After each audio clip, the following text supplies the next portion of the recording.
Bonjour, voici les nouvelles actualités récoltées par Ina Verlinskaya et traduites après un long moment d'absence par Amanda. Lors du sommet inaugural Arménie-Union européenne qui se tiendra à Yerevan les 4 et 5 mai 2026, l'Union européenne sera représentée par le président du Conseil européen Antonio Costa et la présidente de la Commission européenne Ursula von der Leyen, tandis que l'Arménie sera représentée par le Premier ministre Nikol Pachinian. En amont du sommet, ils participeront également au 8e sommet de la Communauté politique européenne qui se tiendra à Yerevan le 4 mai. Les questions relatives au renforcement des relations bilatérales et aux défis mondiaux seront abordées. Bruxelles espère un approfondissement des relations entre l'Arménie et l'Union européenne, a déclaré le président du Conseil européen Antonio Costa en soulignant « Je me réjouis de rencontrer le Premier ministre arménien Nikol Pachinian. L'Arménie est un partenaire proche de l'Union européenne et nous espérons un renforcement de ces relations. L'Arménie et l'Union européenne sont unies par des valeurs communes et un engagement en faveur d'un ordre international fondé sur le droit et les règles internationales. » Lors de ses rencontres avec les citoyens, le Premier ministre arménien Nikol Pachinian a abordé les questions d'intégrité territoriale et de sécurité, soulignant que les discussions autour de Merli étaient infondées et que de telles questions n'avaient pas été soulevées sur place. Il a également noté que les problèmes de sécurité avaient affecté le tourisme à Djermouk, mais que le secteur s'était ensuite redressé. Le Premier ministre a affirmé que les discours politiques du gouvernement avaient trouvé un écho auprès des citoyens et a souligné que le message de paix véhiculé pendant les années de conflit n'avait pas été pleinement compris par la société.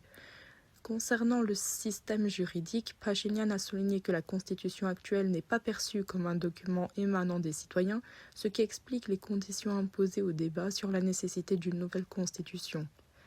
S'agissant des questions de sécurité, le Premier ministre a fait remarquer que les garanties de pays tierces ne sauraient se substituer aux décisions prises par les citoyens eux-mêmes, insistant sur le fait que les États sont guidés par leur propre intérêt et que la sécurité de l'Arménie doit reposer sur sa propre responsabilité.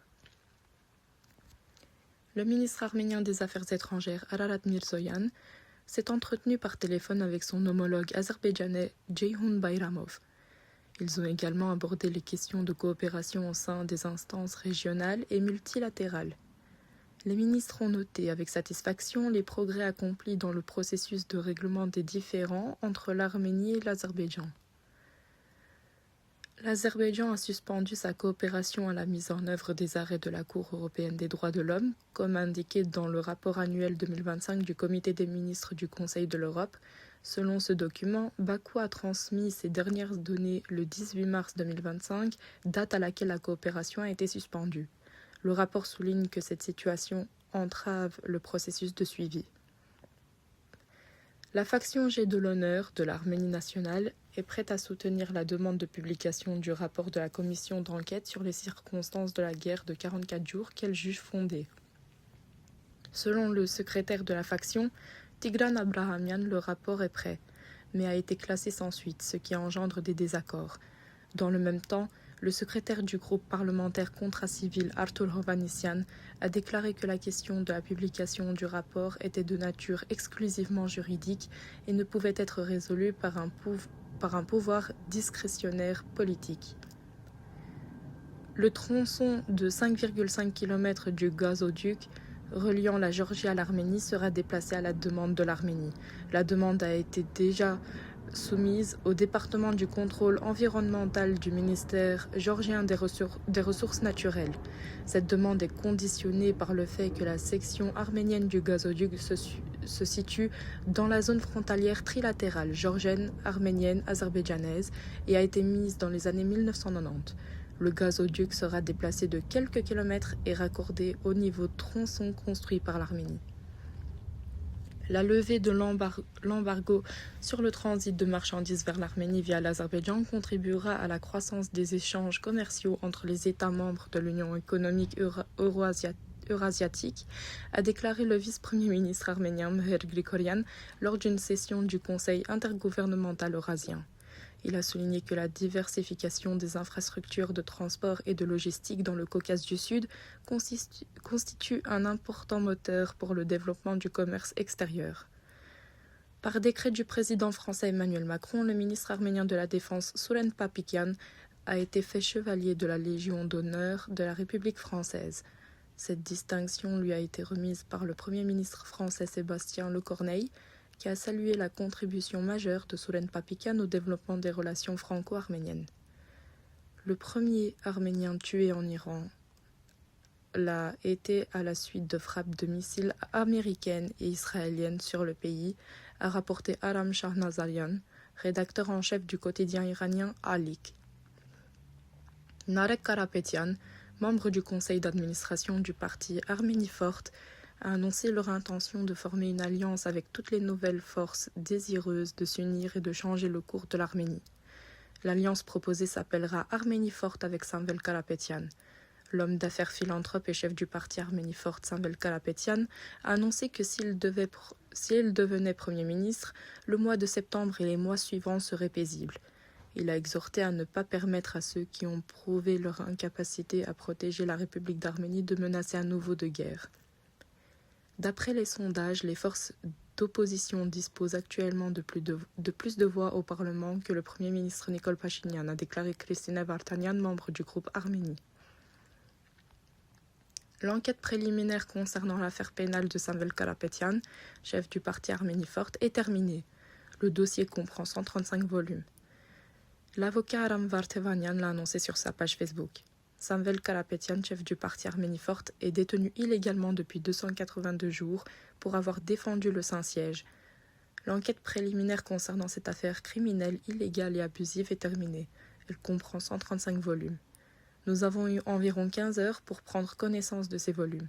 Par ailleurs, le comité d'enquête a également admis, lors de cette procédure, que Samvel Karapetyan n'est pas impliqué dans cette affaire, indique le communiqué. L'appréciation juridique des agissements d'Ashren Alexanian, employé du ministre des Affaires étrangères, initialement acquitté de trahison, a été modifiée et un verdict de culpabilité a été prononcé. Pour rappel, Ashren Alexanian était accusé de trahison et d'espionnage. Pour la première fois dans le système bancaire arménien, 6 institutions financières ont signé un accord de prêt syndiqué pour fournir 300 millions de dollars de financement à Firebird IA pour la construction d'une usine d'intelligence artificielle à Hrazdan. Ce projet, qui soutient le développement du secteur technologique, l'innovation et la science, est mis en œuvre en partenariat avec NVIDIA et Dell Technologies et deviendra le centre de données le plus puissant de la région.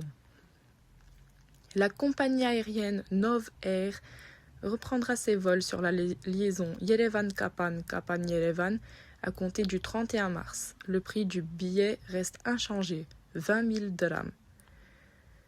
Jeanne Malin, directeur commercial de Wizz Air, a annoncé simultanément le lancement de 2 nouvelles liaisons, Yerevan-Eindhoven aux Pays-Bas, Eindhoven-Yerevan à compter du 26 octobre 2020 avec 3 vols par semaine, et Yerevan-Charleroi en Belgique, Charleroi-Yerevan à compter du 1er février 2027 avec également 3 vols par semaine, les lundis, les mercredis et les vendredis.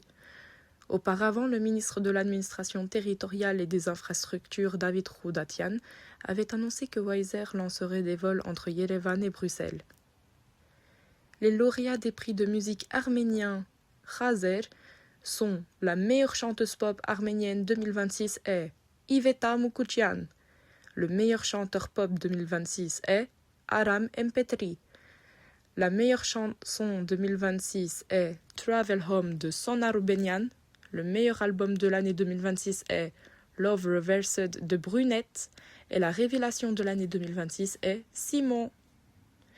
Dans les catégories classiques, Arsène Soromonian et Juliana Grigorian ont été désignés meilleurs chanteurs et Symphonic Haiko, Under the Open Sky, meilleur projet. Dans les autres catégories, le groupe Nemra a remporté le prix du meilleur artiste rock, Michon, celui du meilleur artiste hip-hop et R&B, Khachik Sahakan, celui du meilleur artiste jazz, et Martin Oulikhanian, celui du meilleur compositeur. Nous continuerons à suivre l'évolution de l'affaire, mais pour l'instant, restez branchés et avec nous sur notre radio Belgahai.